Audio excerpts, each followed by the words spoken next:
book can take you anywhere. Turn the pages and you'll be there. Come on, join us, you'll see. We're reading with Carylee.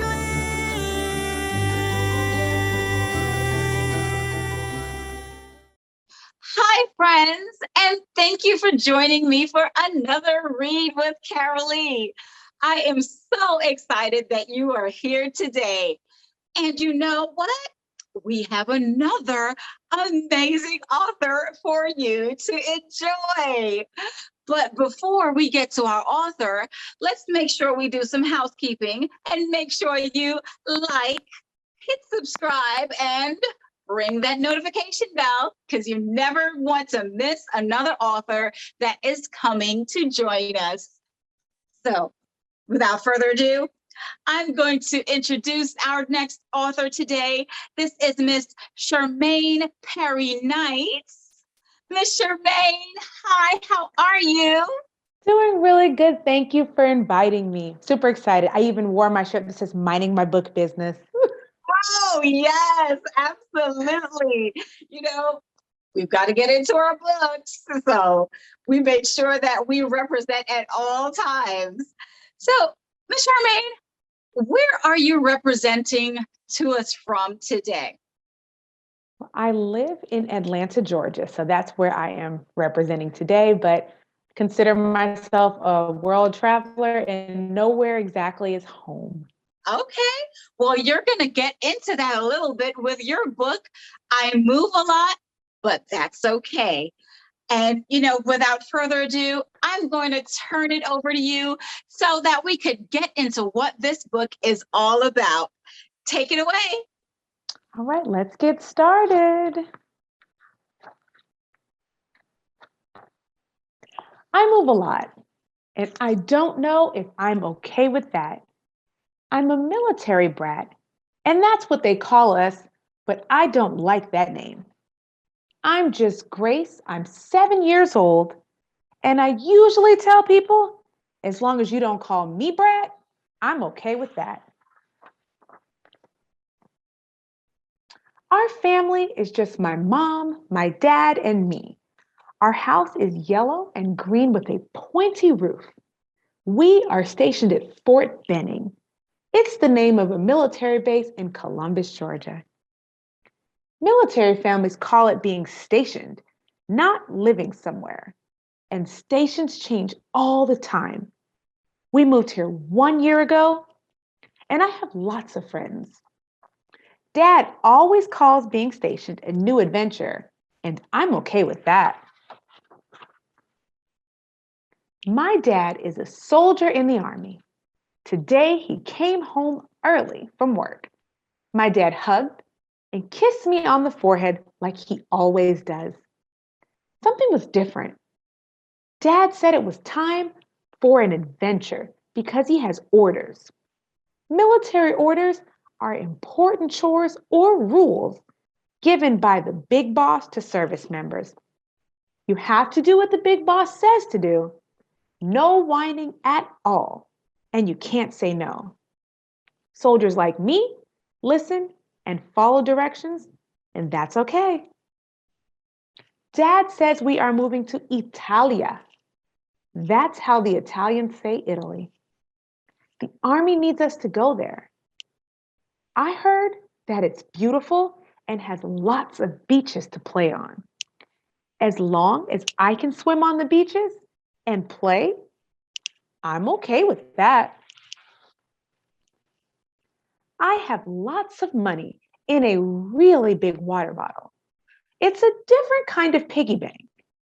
I think I'm rich because the bottle is full. Dad said the money is different where we're going, and I can exchange it when we get there.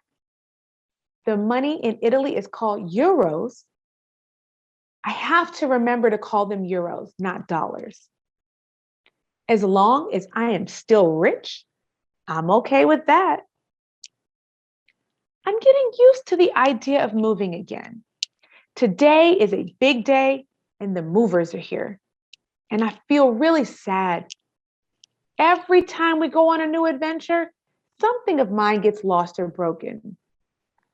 I want to stay home to help mom put our stuff in boxes, but I have to go to school. Mom promised that I could put 3 toys in my backpack. So I chose Cody, my purple stegosaurus, my board game, and my jump rope. I put my new skateboard in there. I grabbed 4 toys in case mom lets me have 4. And as long as I have Cody, I'm okay. Looks like we will live out of a suitcase again. So I will wear the same few outfits. This time is cool because I get my own suitcase. I put lots of stickers on it so everybody knows it's mine. As long as I can pull it through the airport like the grown-ups, that's okay. My room is empty and I feel sad. We are moving into the hotel on base. We call it TLF. That means temporary lodging facility. And there are 3 reasons why you have to live in a TLF as a kid. 1, you just moved to a new place. 2, you're about to move out of a place. And 3, something happened to your family's house.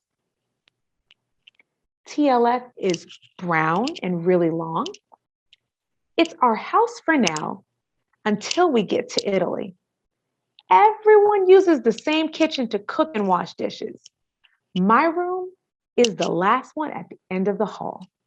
This place does not smell like my house, and that's okay. Dad and I walk up and down the stairs. We did not see anyone, but that is normal. So we knock on a few doors, run and hide to play hide and seek to see if anyone would come out. It's a fun game Dad and I play. I always laugh because Dad picks me up and runs very fast every time. This time, no room doors open. We're having fun, and that's okay. We walk back to the room, and Mom is not there. I wonder, where is she? Dad says Mom went to grab a pizza.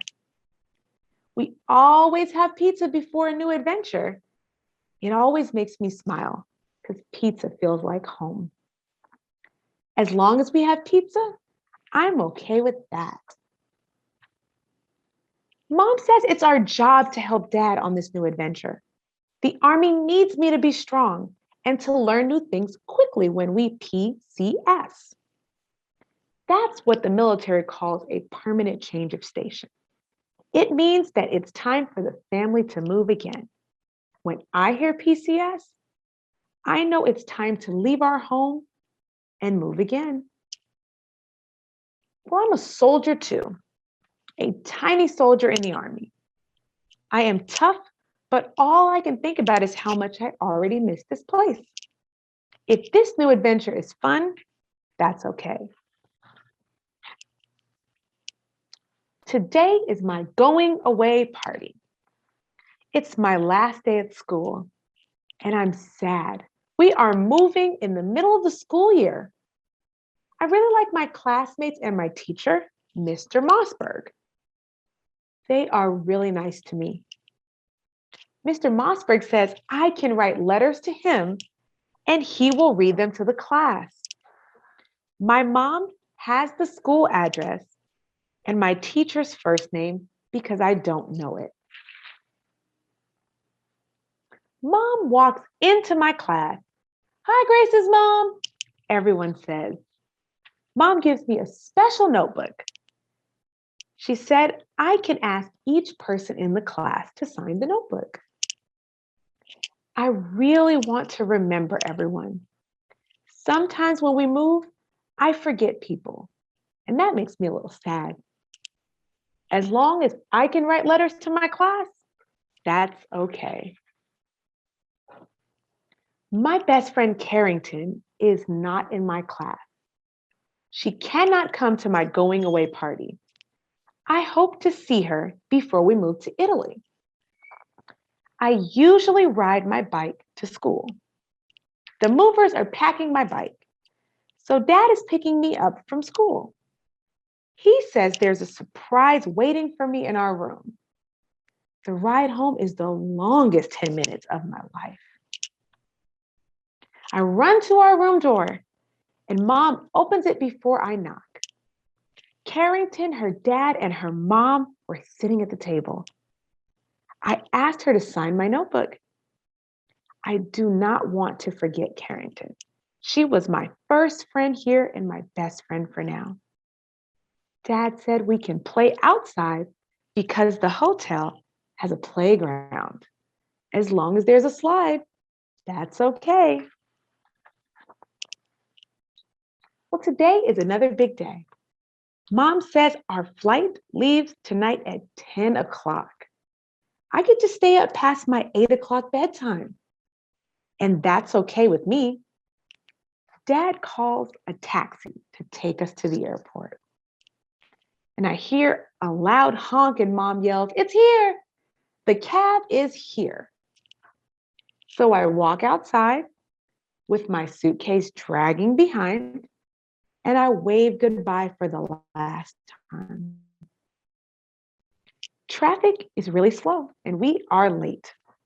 Dad says we have to get to the gate quickly. Mom holds my hand and pays the taxi driver. I know I'm getting too old to hold Mom's hand, but I still like holding Mom and Dad's hands, and that's okay. The airport was busy, but the nice lady says, we can go to the front of the line. Military families sometimes get to go to the front because we're soldiers. And this time, we get to ride on a cool cart all the way to the gate. The plane is big and cold. I tell Mom that I'm scared. Mom says that she's scared too, and we have to be brave. The Army needs us. I hug Cody and I put on my seatbelt. Dad covers me with a blanket. My ears are popping, and Mom gives me watermelon flavored bubble gum. Dad says it's 14 hours of flying. I keep wondering, are we there yet? My back hurts a little, so I use Cody as my personal pillow. He makes me feel good. Cody feels like home, and I'm okay with that. Well, we are finally in Italy after a really long time, and I see our bags, but I don't see Cody. I think I left him on the plane by accident. I feel so sad. Dad says he will buy me another dinosaur. I want Cody, not some imposter. Cody is going on an adventure without me. That is not okay with me. Everything I see looks so nice. Italy is beautiful. It's really hot outside and smells different. Dad says there is sulfur in the air from volcanoes. Yikes. What if one erupts while I'm here? I can't believe Italy has volcanoes, and I'm not okay with that. I roll down the window to smell the sulfur again. I'll have to get used to that. I don't know what the taxi driver is saying, but I like learning new things, so I'm okay with that.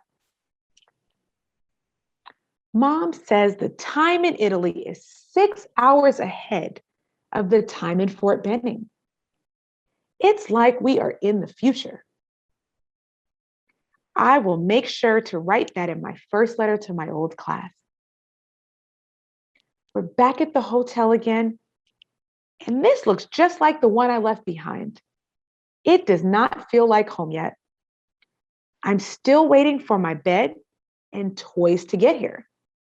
Mom says it takes a few months for all of our stuff to get here. As long as my toys get here soon, I'm okay with that. We do not have a car yet. Dad says it will arrive by boat, and we can pick it up when it gets here. Until then, we are walking everywhere. I wonder how much ice cream is. I wonder if it tastes good. As long as I can still get some ice cream, then I'm okay with that. I am taking a walk with mom and smell something really good. I smile and ask mom if we can go in there. I point to a store. Italians call it a pizzeria.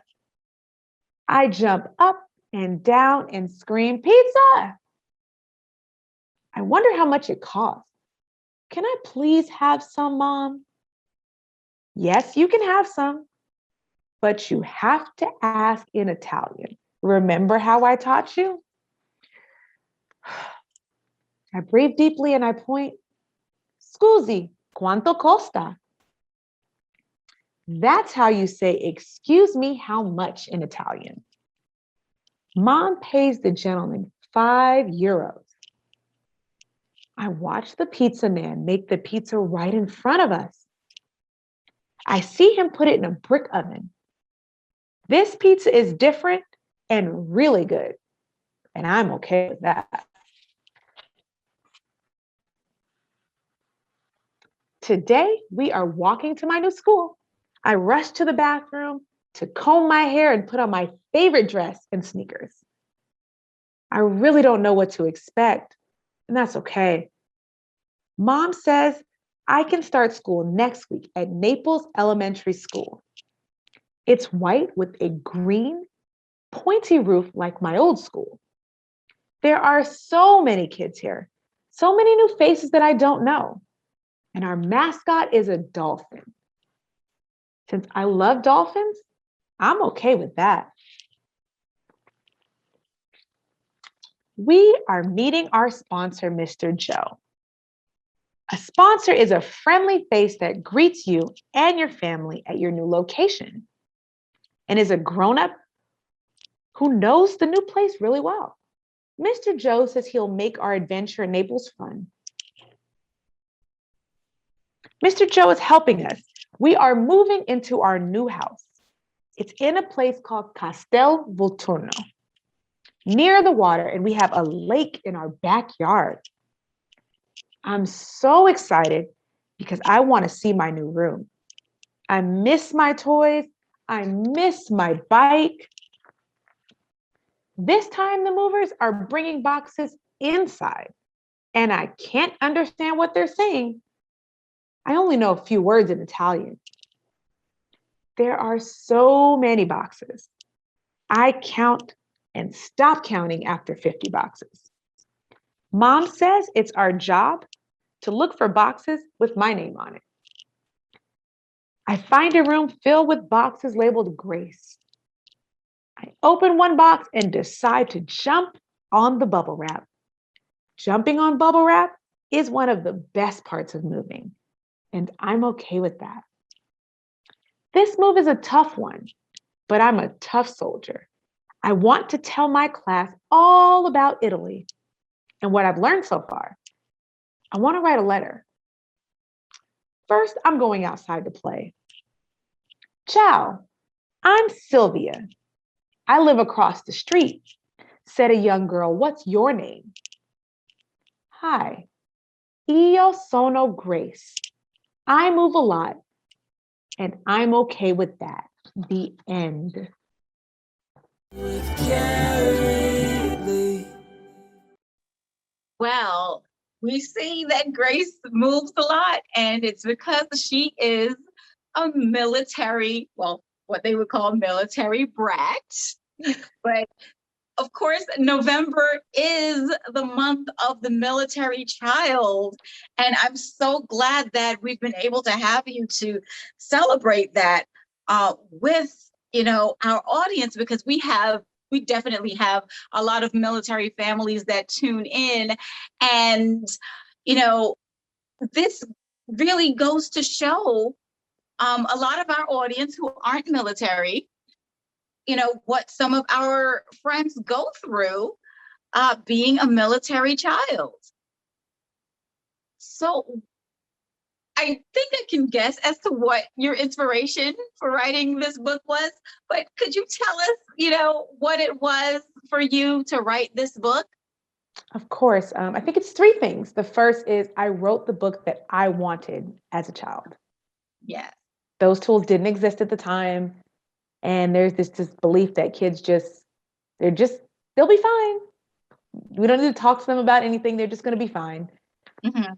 So the second thing is I wanted this to be a conversation tool between parents and counselors and children to prepare them for relocation. Talk to them about what's going to happen, expose them to the language, talk about the geography, give him or her something to look forward to, like a beach, like a playground, like a house with a different room. Just giving kids something to look forward to. And then lastly, you hit the point right on the head, just creating some empathy for military families, for those that are not connected to the community, so they can understand a little bit more about what these children's daily lives are like. There's a lot of social and physical and emotional change associated with a world they were just born into. They had no choice, but they still have to live and survive, and sometimes explain it to their friends that are not a part of the military community, what their day-to-day life is like. Okay, so you were a military brat, as they would say. Yes. And are you also a part of the military as well? Just born and raised. I have never served, Okay. but I served as a child. I, Yes, I was all absolutely. over the world, and a lot of times we honor the service member. Sometimes we mention their spouse, but we're not typically honoring the children for their sacrifices. And I think it's just really important to validate their thoughts, feelings, and experiences, because if they're not doing well, it does affect the service member. If the service member, whatever they go through, the children are going through as well. Yes, absolutely. Yes. So yeah, you do bring up some very good points for, parents who have to, move their children a lot. And maybe it's not even with the military. I know there are missionary families that move a lot as well. And, there may be other jobs that parents have that where their children may be able to move, could move a lot. And this is definitely a great tool for children and parents, and like you said, counselors, to be able to have that mindfulness of what some children may be thinking. And I'm so glad that you wrote this book as an adult to be able to prepare, children that may have to have some of the same experiences that you had. Yeah. So I think of the migrant families too. Yeah. The adults make the choices, and it could be for a better life for that child. It could be a better situation in terms of a job or relocating closer to family, whatever it is. But just imagine the children's worlds are turned upside down. Yeah. Everything they know and love, they have to leave behind. Yes, there is great things on the opposite side, but you've got to talk to them around those choices. And so this just becomes a great conversation. Like, what do you think about us having a standard meal before we relocate? Giving them something to look forward to, or, write on your boxes, allowing them to become part of the moving process. Yeah, that's such a great idea, because I know, when we used to travel a lot, whenever I would go to the airport, I knew exactly what what place I wanted to go, and I would always go there and get my same meal before I got on the plane. So, why not make that a family thing when you have to move? That is so right. Yeah, it's just great to Yeah, just give them like a little job. Like I knew exactly. we would jump on bubble wrap, and that was just because you got boxes of bubble wrap all the time. Uh-huh. So that was just fun to whoever could get the most. You got to separate it, you got to crush the boxes after you plan them and write on them. But again, just making it fun for Yeah. children to be a part of. And so I want to see more of that, where we actually talk to them about what's happening in life and their role. And one thing that I really love about a part of the book is when the child is on the plane, Grace says, "I'm scared, Mom." Uh-huh. Mom says, "I'm scared too." Just being honest with them sometimes about where you are allows them to see you as human, not just Yeah. mommy and daddy who know and do everything well. Like, humanize yourself and say you're scared sometimes too. It can help. Absolutely. Absolutely. I feel that, being honest with your children, even when you think that they may not understand, they may understand a little bit better than you think they do, because even seeing how things work in the world today with technology, my kids know more about technology than I do. They adapted more over the pandemic with doing Zooms and everything, even a little bit faster than I did. And I used to use Zoom for work all the time prior to coming into the pandemic. So you never know, how a little honesty can go a long way in helping your child cope with different situations. That's so true. Yes. So, you've moved all over the place. Can you tell us a book that you actually related to or that may have inspired you to become an author? So I'm an avid reader. So anywhere we lived in the world, my mom would always take us to the library. We'd find the local library and we would get to, as part of a reward, go spend a little time in the library every single day. And so I'd spend an hour or two every day reading. Oh, There's that's so many awesome. books. I could name anything from like Where the Sidewalk Ends to Aesop's Fables is one of my favorites. Even as a kid, Yeah. you're reading them, you have your own spin-off of the moral and what it means to you. And so we spent a lot of time reading because that was a constant, finding a community library. And we would make our own little book reports and just kind of do a spin-off of the story. If you wrote it, what you would say, which is Yeah. not what most authors want to hear, but that's something I've always done. I just loved writing. And during the pandemic, during the time of lockdown, you got a lot of extra time. So you're not Yeah. traveling to and from the office. You're like, okay, well, I have an extra 45 minutes to an hour, not including both ways. Uh-huh. What can I do? And I said, I would like to write. I want to make people feel heard and seen based off of my own experiences. And I thought, let's go with low hanging fruit.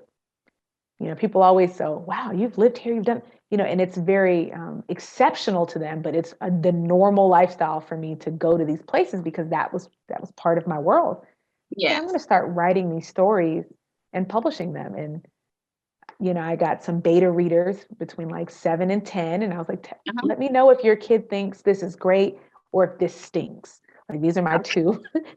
They'll tell you brutally honest. And so I Yes, just kind of kept absolutely. editing and revising to make it as authentic as possible. Wow. So, okay. So you have I Move a Lot, and that's okay. Do you have any more books in store in the near future? I do. So I have about 10 titles right now. There Wow. are coloring books for adult and youth and guided journals as well. And one thing I love, and it's at the top here, I Move a Lot, and that's okay. Axel story. So a friend of mine is a female service member. She said, I love Okay. your book, but I'm the service member and my son would like to see himself in a book. And I said, oh, so it's the same story, but with a boy character Okay. versus a girl character and a mom service member versus a father service member, because that Yeah. is part of the reality. And that one's a hit as well. So to answer your question, what else is coming? We're going to talk about PTSD, being a kid and, you know, having a parent that deals with PTSD. When your parent is gone quite a bit and deploys, we're going to talk about that and some of the nuances of the military connected community that many people aren't aware of because there wasn't as much support for the mindfulness of it and the therapy behind that's there now. It just wasn't there before. There was a lot Yeah. of shame associated with needing help and talking about anything that occurs in your, it's an old school thing and it was Mhm. very much a part of the military world. But now I love the blossoming of self-care is a world theme now, so a lot of the titles are around how do we support each other through conversation. That's amazing.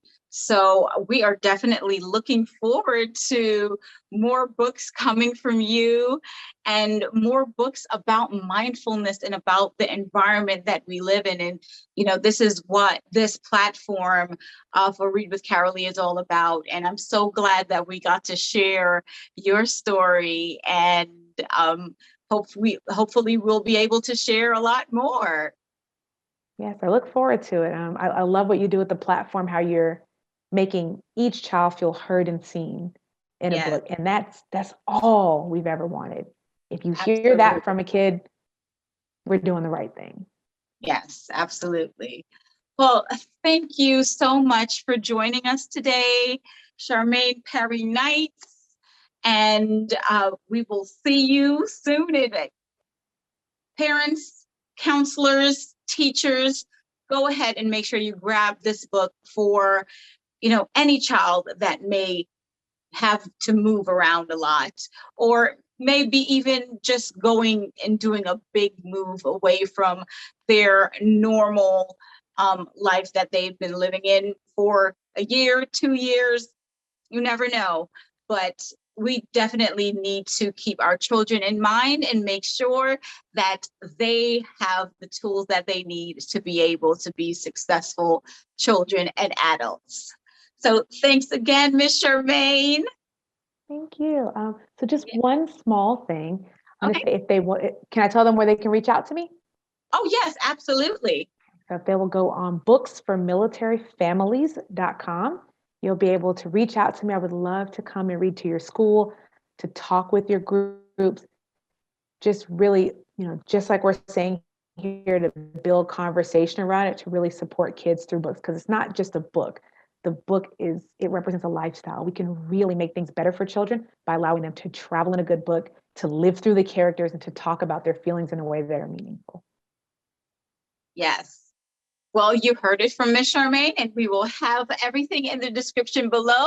So thank you again to our audience for joining us for another Read with Carylee. Shermaine, this was such a wonderful conversation, and I know our families and our audience will love it. So make sure you check out Books for Military Families, and make sure you come back again next week for another wonderful author.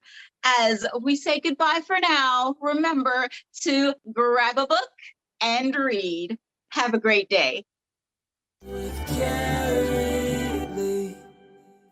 Thanks for watching another amazing episode of the Read with Carylee Show. We have amazing authors coming by every week. So don't forget to like, comment, and subscribe below.